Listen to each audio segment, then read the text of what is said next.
Welcome to Slideshow. My name is Dave Hayward and I'm the founder of Europa Creative Partners. I'm very excited about this week's guest. It's Jamie Morton. Jamie, would you like to introduce yourself? Yeah, hi. I am a freelance science and environment journalist. Recently freelanced after spending most of my journalism career at the New Zealand Herald, about 14, 15 years, and now going out in the wild. Yeah, well, welcome to Slideshow, Jamie, and thanks so much for taking time to meet with us.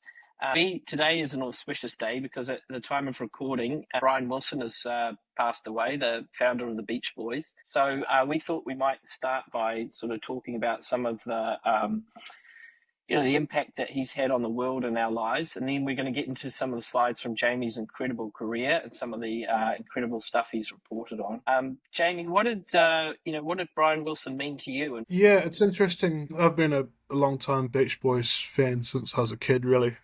Actually, when I first started in journalism, one of the very first things that I wrote for a newspaper was a review in the Capital Times in Wellington of Smile, the 2004 recording of Smile that he did with his new band. And yeah, like I was familiar with the Pet Sounds and the early Beach Boys sort of hits that everyone knows, but I didn't really know too much about the lore of Brian as an artist in that middle period and the mythology around this great lost album. And that same year, Brian came to Wellington, and my wife and I had the privilege of going along and seeing, I think it was at the Michael Fowler Centre.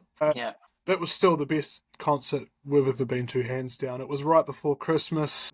He did a whole bunch of Beach Boys Christmas songs, and then he went in and played the whole Smile album, and it was just such a privilege, really, to be, in the presence of this great man. Yeah, today, sort of 20 years later, I was beginning my journalism career back then, and now, I'm embarking on this new chapter, and today I'm sort of marking the loss of Brian, going through my record collection and listening to Pet Sounds. And that's the reissue, that one, isn't it? That's the reissued version. Yeah. Yeah, and all of his other stuff, like, what is it? Surf's Up, great album. Friends was like an underrated classic. It was. Smiley Smile. So That's one. Smiley Smile, I think they raced that out after Smile collapsed, basically, didn't they? They sort of did a cheap and dirty version of it, essentially. yeah, it was kind of a tragedy, really, because this thing was going to be the Beach Boys' answer to Revolver, right? Yeah.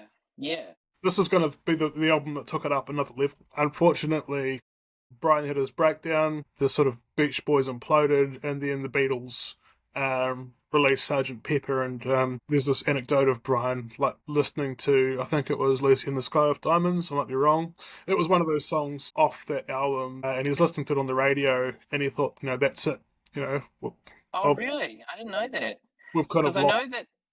I know that McCartney heard Pet Sounds. Yeah. When they heard Pet Sounds for the first time, they were like, "Oh, game change! This is like a serious shot across the bows." And it really spurred them into. I'm imagining it's probably Revolver's the next album, or maybe Rubber Soul, one of those ones. Yeah. Yeah, It was this real creative rivalry, when Brian was, when they first played Smile, like the whole album back in 2004, McCartney was in the audience, and he was in sort of, wow. so was Van Dyke Parks, and there's this great scene of him like in tears crying, that after all those decades and all that pain, that, this great masterpiece had finally had its airing. It's probably worth noting that there are a couple of versions of Smile, because there is the version that he made with the band. He got a new band sort of early 2000s, and they originally redid Pet Sounds, and I saw them perform Pet Sounds in London, actually, and then that same band went on to do Smile. I think that's what happened. But also there's the original Smile, which he produced, and there were, for years, like I was friends with a guy who had catalogued all of the fragments that were available on the internet and created his own version of the album. But they later reproduced that album Smile from what they could of the recordings. And Mm. one of the things that really struck me was how powerful Brian's voice was as a young man. Even though they're singing about vegetables and all that stuff, there are some really, it's spookily good. Like you could feel like it was so nearly like an sort of, you know, society changing event. But it didn't happen. It didn't happen. Instead, we got it, 20, 30 years later. Mm. But yeah, I think the real highlight for me is Surf's Up on that album. That's a really beautiful track. And Yeah, yeah, um, yeah. yeah, You know, yeah, if you go onto YouTube, there's a video of Leonard Bernstein, and it's from this program that he filmed way back in the mid 1960s. And he's pretty much saying like it's this program that's sort of it's this music focused program that takes a serious look at music. He's basically panning like pop music of the day, just saying it's all trash pretty much. But here's this guy that's doing something quite interesting. That's musically quite complex, and there's this wonderful footage of Brian at his piano singing Surf's Up. That sort of yeah, refrain in the middle of the song where he's got those incredible notes. Worth checking out. yeah. Of course, in these times, you always feel like singing that, but the chances of either you or I actually doing any justice to Brian's vocals at that time are kind of dangerous, I think, for this podcast, which probably brings us nicely to the Mm. slides for today. So we're going to talk about Jamie's incredible career and some of the stories that you've talked about, and we've picked out sort of five key stories to kind of talk about. And so what I'm going to do is I'm in charge. I'm enlarged and at charge, which normally doesn't happen. So very dangerously, I'm going to pull up the first story that we're going to talk about. I guess my introduction to science reporting and environment reporting was, um, yeah, it was by way of the Rena disaster in Tauranga back in 2011. Yeah, I'd come into journalism just the traditional way, working at a series of daily newspapers around New Zealand and covering court, crime, council, health, door knocks, car crashes, all court cases, all that kind of that historic grounding that a lot of journalists have. And when I first came into environment reporting, yeah, like I was the Bay of Plenty based journalist for the Herald. They saw that I really enjoyed covering science and environment issues when the Rena disaster was going on. That very dramatic year. It was right in the middle of the World Cup, the election, lots of things were going on. But this was something that I just basically dove into, boots and all. So right from that time of starting in that particular beat for the Herald, this was an issue, that came up, and it's basically unavoidable for I think any journalist in New Zealand that's covered these areas. This is one of those sort of behemoth issues that kind of lurks there. which should probably say for people who are listening to the podcast rather than watching, Oh, yeah. this is a very visual podcast that we're talking about genetically modified organisms or GM, Mm. right? So, and what we're looking at is a report from the Herald from the October the 12th, 2012, and it's Jamie's first of a two-part series about is New Zealand ready for GM? Yeah, so basically this series came out, I think it was 2021, I believe. It might have been, Oh yeah, was it 2022? 2022. Sorry, I said 2012. Yeah. Yeah. No, so before this happened, I'd been covering GM for a decade. This series was written to mark the 20-year anniversary of that giant debate that exploded around New Zealand back in the early 2000s with Nicky Hager's book Seeds of Distrust came out. Remember, you had Yeah. the Prime Minister calling John Campbell a little creep. With Corngate, then that all led to the Royal Commission inquiry, which in turn sort of set the scene for the Hasno Act of 2003. That's been more or less a sort of straitjacket on research into genetic modification that has been there right as we've seen the advent of more sophisticated, more nuanced science like gene editing. That's not your classic genetic modification. It's something altogether is controlled and governed by the same laws and the same restrictions. So over that 20-year period, of course, we've seen protests, we've seen activists, for instance, breaking into scions, uh, contained forestry area and vandalizing GM trees. And this all sort of reared its head in the early 2000s, incidentally 20 years on from, all those big marches in Auckland, Yeah. because that was when the government at the time signalled that they were going to start looking into whether our laws are fit for purpose. Um, yeah, and so what I wanted to do was what we call at the Herald sort of a ground zero approach to an issue where we pretend, the reader knows nothing about GM, doesn't know anything about the technology. And so my job was to, I guess, go into the entire landscape of what happened in the early 2000s, all that water under the bridge, basically the evolution of GM technology and then the evolution of gene editing, CRISPR-Cas9, for instance, applications for everything from cancer to crops, to pest eradication, how and where it was being explored in New Zealand, what opportunities it could give us, and then the arguments for and against the use of GM tech and everything from sort of conservation and environment to health. You really don't do anything by half, do you? This is like absolutely freaking enormous, So Yeah, yeah, it was a big piece, and it involved like weeks of work and dozens of interviews, and I talked to everyone from Nicky Hager himself to yeah, the chief science advisor to opponents to GM. Really, really nuanced issue. Really, really hard to sort of strike that balance and give a good, comprehensive, accurate picture of where it is. I mean, obviously, it's moved on a lot since then, and the right, national government is sort of wanting to jump in, go a lot harder in terms of clearing the way for things like ryegrass technology. Um, uh, taking a lot more open and flexible approach. Well, I wouldn't say flexible, but a lot more open approach to it than the last government did. yeah, What's held back advancement of this technology has been essentially, politicians not really wanting to burn political capital on this issue. But yeah, there are still big questions that need to be addressed around it. But I can't help but feel it's been put in the too hard basket for a long time in New Zealand. yeah.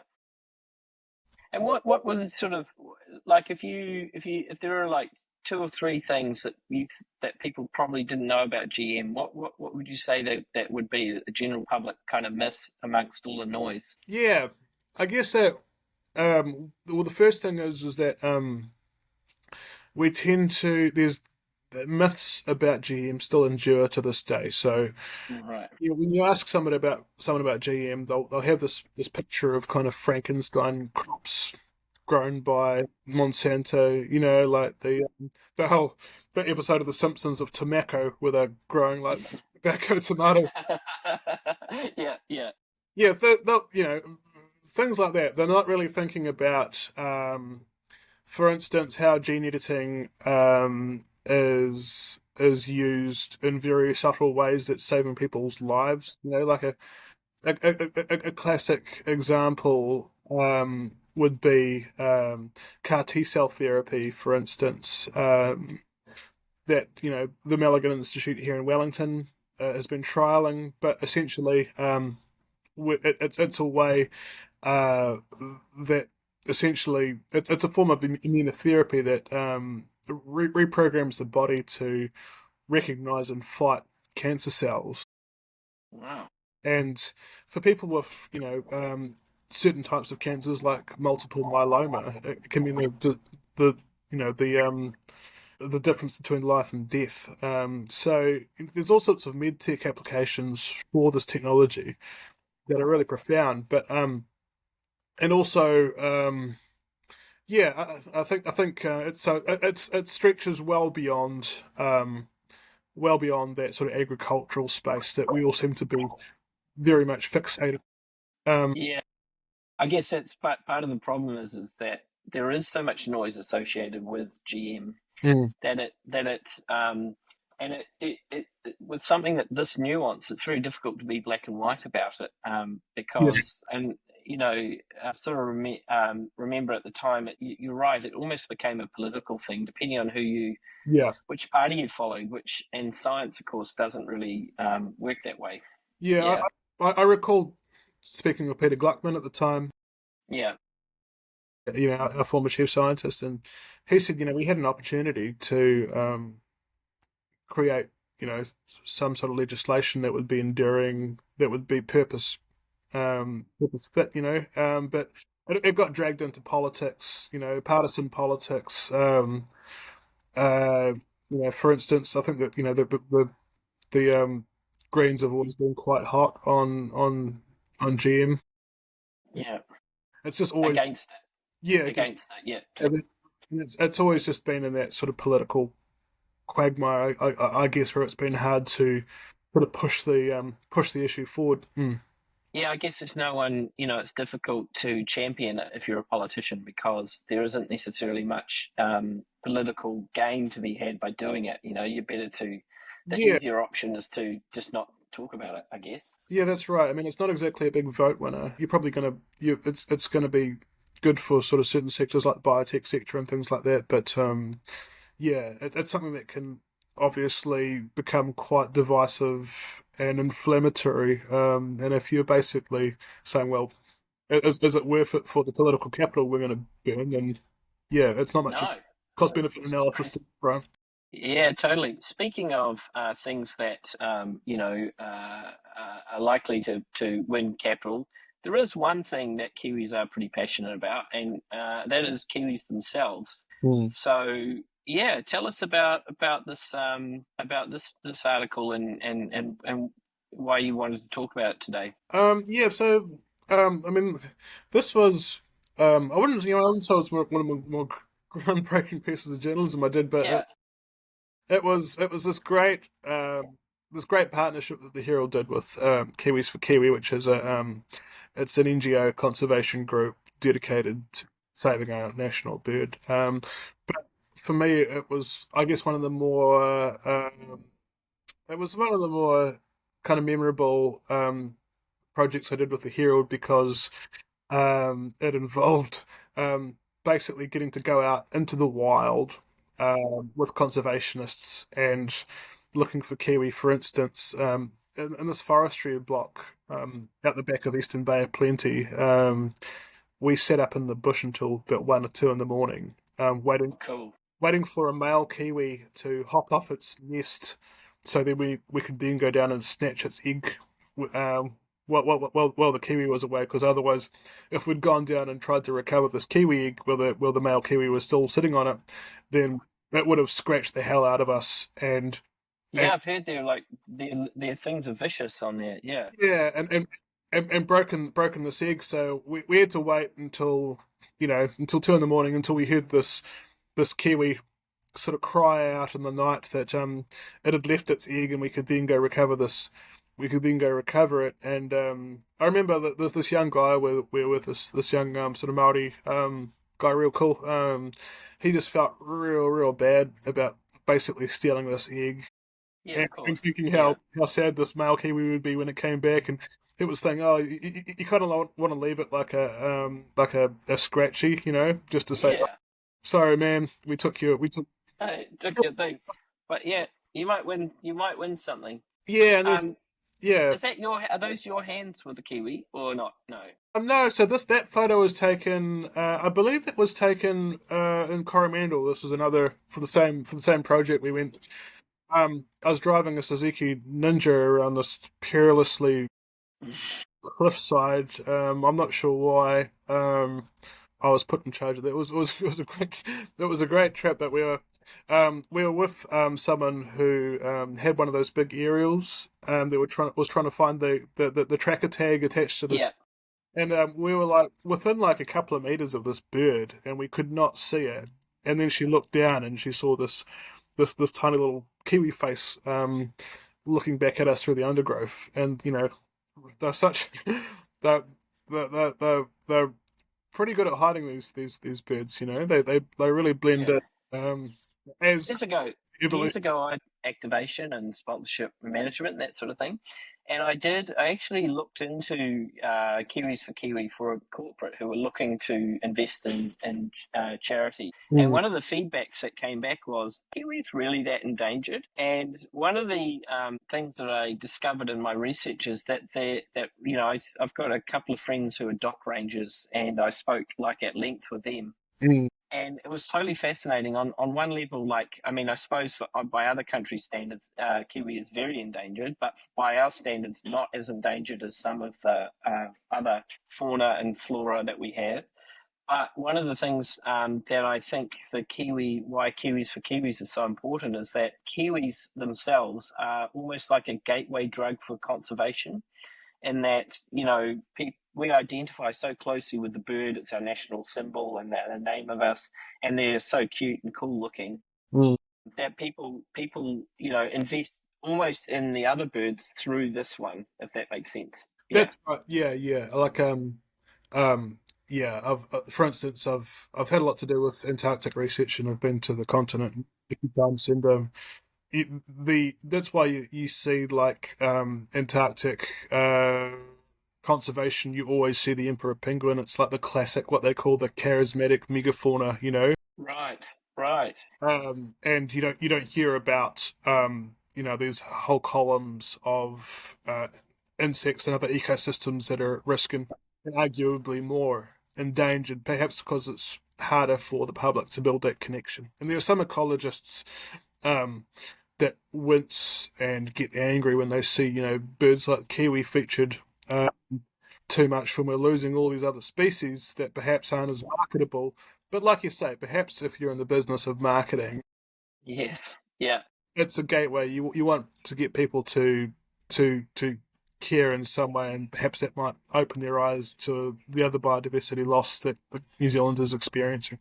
Mm. I don't know what that says about me as a young marketer, but when I was in 1986, when I was at school, I got really into comets, and because Halley's Comet had just visited, and like anyone who had just sort of got into it, I then discovered that there are like lots of different comets. Mm. And so I made posters about the other comets because I felt like Halley was getting too much attention. No one thinks about Comet Ecne, which comes around like every 2 years. Yeah. And so I've got like these felt tip posters somewhere in my garage of all the different comets. But ultimately, Halley's was the megafauna for comets, Mm. and that's just how it is. Yeah. So we'll go on to the next story now, which is, so we've got, the big one, cancer. So, Oh, yeah. yeah, Cancer Frontiers is an area you've been, obviously you can't really do science journalism without talking about this topic. And we're currently looking at looks like it's from the Herald, and it's Cancer Frontiers. Doesn't have a date on it, unfortunately. When was this story out, Jamie? Do you know? This was just a few years ago. Yeah. But yeah, something that I've been covering since I've been science reporting is cancer research, and New Zealand actually is it really punches above its weight in this space. We have so many really top prominent researchers that are doing everything from like I said, CAR T cell therapy to Yeah. new cancer vaccines, and yeah, it's a classic example of a small little country at the bottom of the world just doing world class leading science. But at the same time, cancer is something that affects us all profoundly. We've Yeah. we've all lost loved ones to cancer. I think behind heart disease, it's our biggest killer. If you group cancer as, one single disease rather than a plethora of different diseases. So, as a science journalist, I think you're always curious, and you just want to explain complex things. If that's about how cancer attacks the body in its various forms, but also how scientists then combat the way that cancer attacks us. And so this is a classic example of an area that it's just great getting your teeth into, just doing some really meaty, gnarly science journalism, but uh, sort of journalism that's always going to have a really good um, human context to it because Yeah, these stories are always well read. At the Herald, whenever I write these big cancer features, the engagement was always really good because people reading it, they're probably thinking about their uncle or their sister or their grandparent. Or yeah, yeah. No, I've got close family members who are survivors. So yeah, and I guess also, when you talk about GM, for example, it's quite abstract, isn't it? It's quite difficult for people to kind of get around. But there's something that's emotionally it's very yeah, understandable. yeah, yeah, for sure. Yeah. So no, I chose this as an example of I guess some of the many cancer and sort of medtech facing stories. There's been dozens and dozens of big Yeah. papers like this I've written at the Herald over my time. And any projects in particular that stick out for you that are kind of significant or kind of extraordinary? Yeah. So in the medtech space, um, I think one of the big things I sort of focused on through COVID. So I was the Herald's sort of lead um, science um, science communicator during the pandemic, and basically there's this avalanche of misinformation, disinformation floating around sort of cancer. No, not cancer. No, sorry. COVID vaccine technology. Yeah. mRNA vaccines.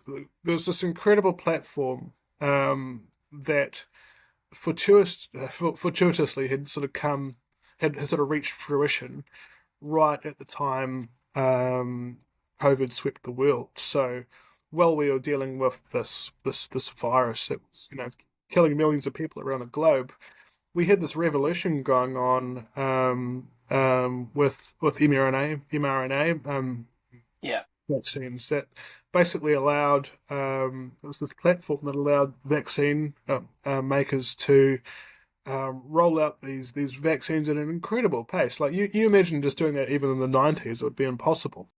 No. And so No. it meant that countries were able to basically lift their lockdown so much faster because they could roll out this incredible new technology. Unfortunately, of course, for New Zealand's case, because we did so well in that first year, we were back at the queue when it came to the vaccine rollout, and that was a big part of, I guess, why we look back on the pandemic in New Zealand. Not in those really good early successes we had, but the fact that Auckland was still in lockdown in December the next year, but yeah, so sorry to digress. A big part of what I was doing was explaining what mRNA vaccines are, how they work, why there's absolutely they're not sort of reprogramming our genetics in any way. So it was sort of yeah, it was classic sort of public interest, important science journalism that was it was all about kind of debunking myths that were being put out there by some, pretty bad actors. Mm. And I suppose one of the things that I find so interesting about your work is that, you when you talk about that there's no barrier to putting out some misinformation, on Twitter or, or the equivalent now, X, whatever. It's instantaneous. But the sort of stuff that you're doing, which is explaining stuff with, facts and nuance and complicated, messy situations, it takes so much more due diligence and Mm. time to deliver the stories.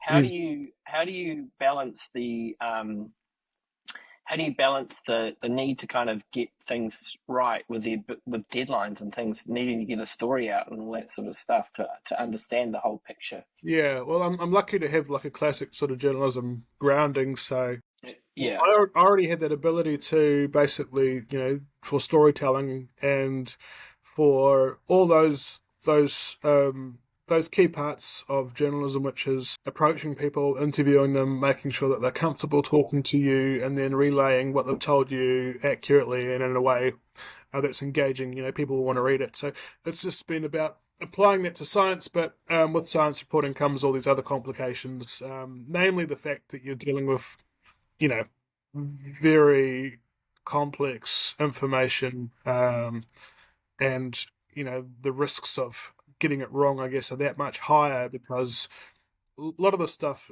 takes getting your head around. But thankfully, we have some wonderful scientists out there. I can't think of many bad experiences I've had.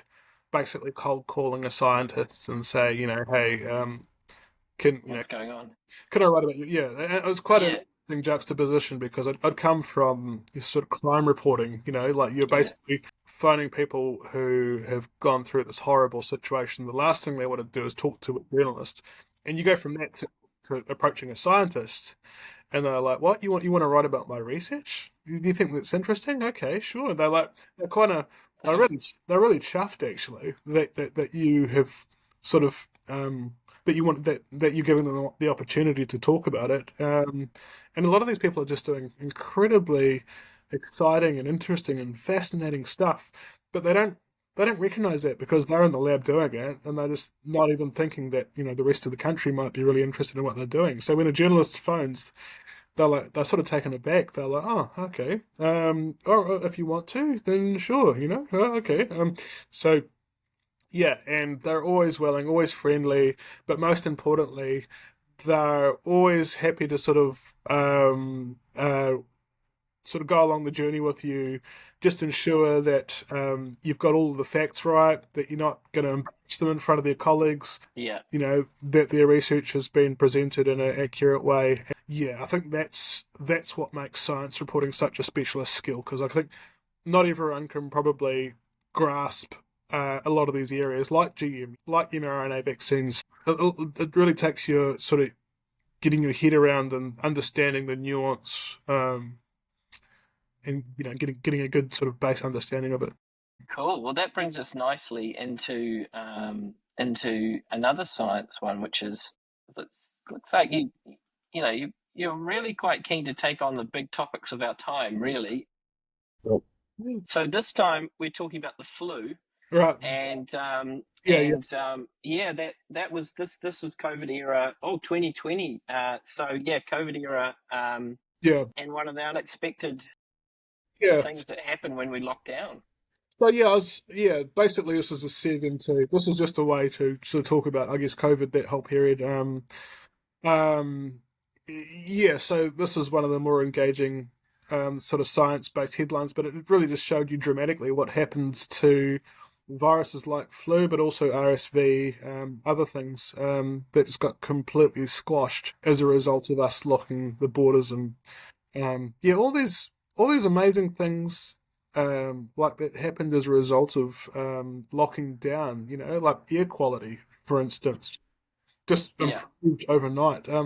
These things that scientists had always sort of theorized and tried to, I guess, simulate through, models and things like that. Suddenly you could do it in a real world setting. And so again, this was an example of yeah, just what we can observe in these incredibly extraordinary circumstances. And so yeah, like in terms of COVID reporting, I think I rolled out hundreds and hundreds of stories. yeah, They involved everything, right from those early days when sort of COVID was rearing its head.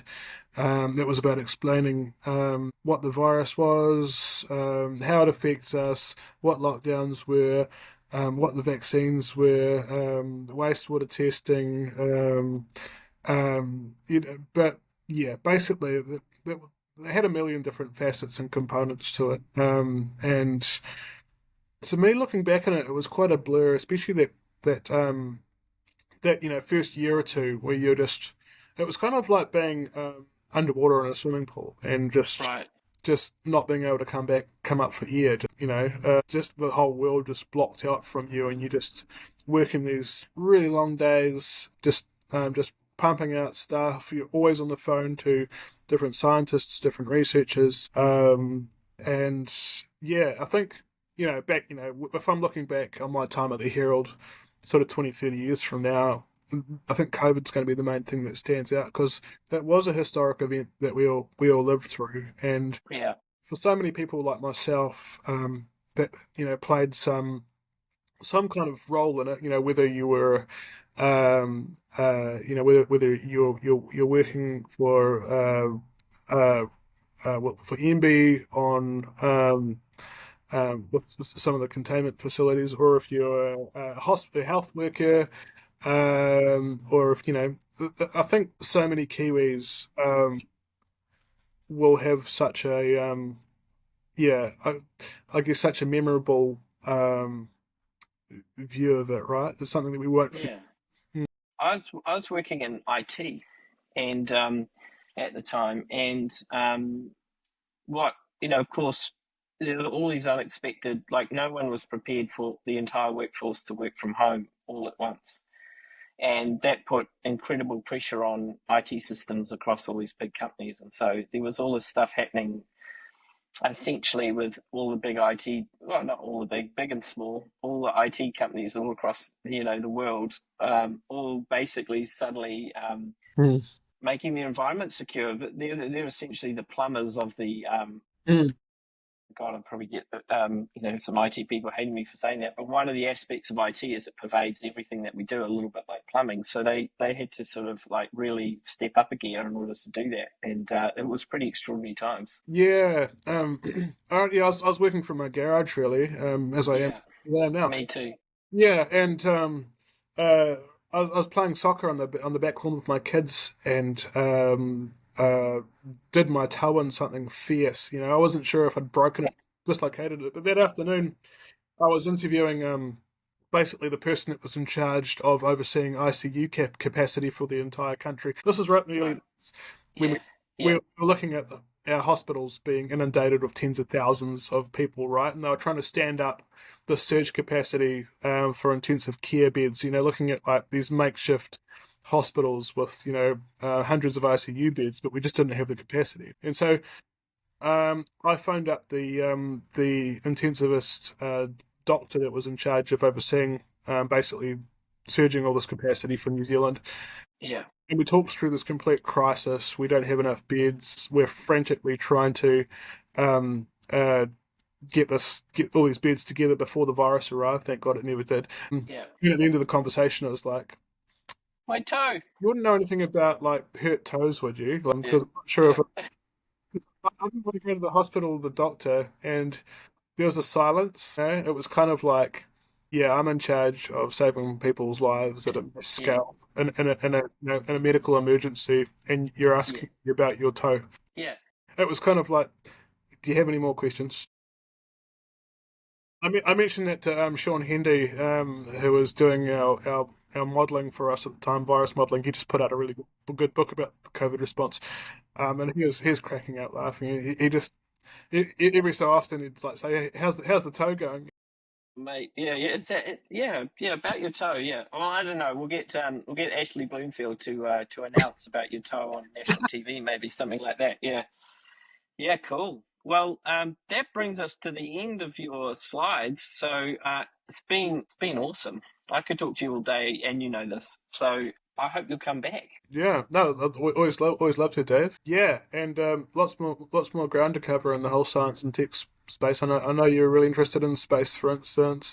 Yeah, yeah, yeah. So I'm hoping to hit you up for some of your contacts, get them in here. Obviously, Europa was named after the icy moon of Jupiter, and yeah, originally it was going to be called Enceladus Creative Partners, but my sister thought it was way too nerdy, so I went with Europa because people can pronounce it. But there you Yeah, go. people know Yeah, you're right. Yeah. people know Europa. Yeah, It's, that's it's like right.